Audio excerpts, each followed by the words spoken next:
Bonsoir, Dr Zakir. Hier, j'ai découvert vos conférences et j'ai essayé de regarder quelques-unes de vos vidéos sur YouTube. J'ai aussi pris le temps de vous écouter aussi souvent que possible. Je respecte votre érudition et votre engagement dans votre foi. Je ne suis pas ici pour débattre avec vous en tant qu'expert, et je ne cherche pas à argumenter inutilement. Je sais que la question que nous abordons est profonde. Ma question est la suivante. Pensez-vous qu'il y aura un jour une génération qui atteindra l'uniformité de la foi? C'est une excellente question. Est-ce qu'il y aura un moment où l'humanité atteindra une uniformité dans la foi? Oui, cela arrivera. Le Coran le mentionne clairement. Mais quand cela se produira-t-il? Aujourd'hui, nous voyons que beaucoup de personnes sont égarées. Pour trouver la vérité, il faut chercher et vérifier les faits. L'islam est la seule religion non chrétienne qui oblige ses fidèles à croire en Jésus-Christ. Aucun musulman ne peut nier Jésus-Christ. Cependant, l'Église chrétienne demande-t-elle de croire au prophète Mohammed, paix et bénédiction sur lui? Non, l'uniformité ne pourra être atteinte que lorsque nous croirons en tous les prophètes mentionnés dans la Bible, y compris le prophète Mohammed. L'uniformité ne pourra être atteinte que lorsque nous croirons en tous les prophètes mentionnés dans la Bible, y compris le prophète Mohammed.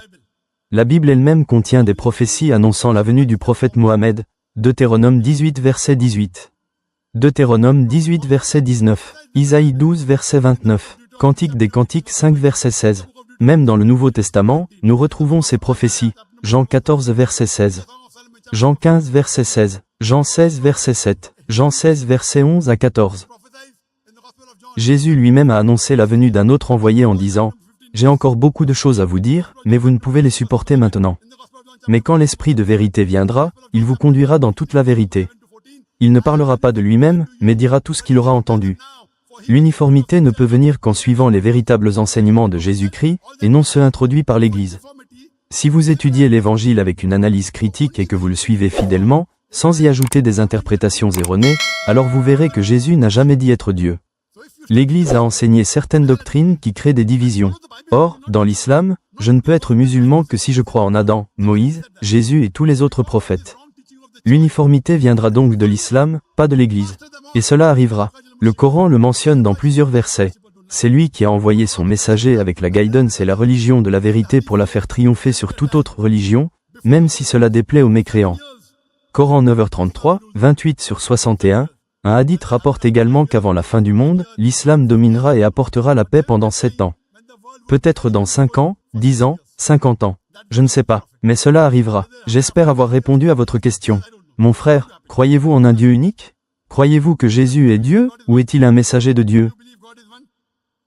Jésus est Dieu, mais il pourrait y avoir deux types de Dieu, un Dieu divin et un Dieu en tant qu'être humain, non?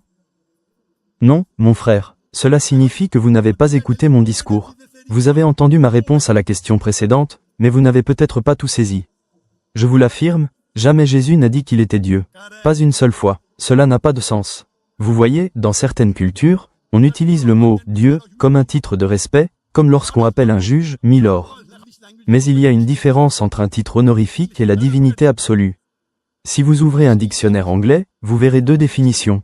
1. Dieu avec un D minuscule, un être respecté, une autorité.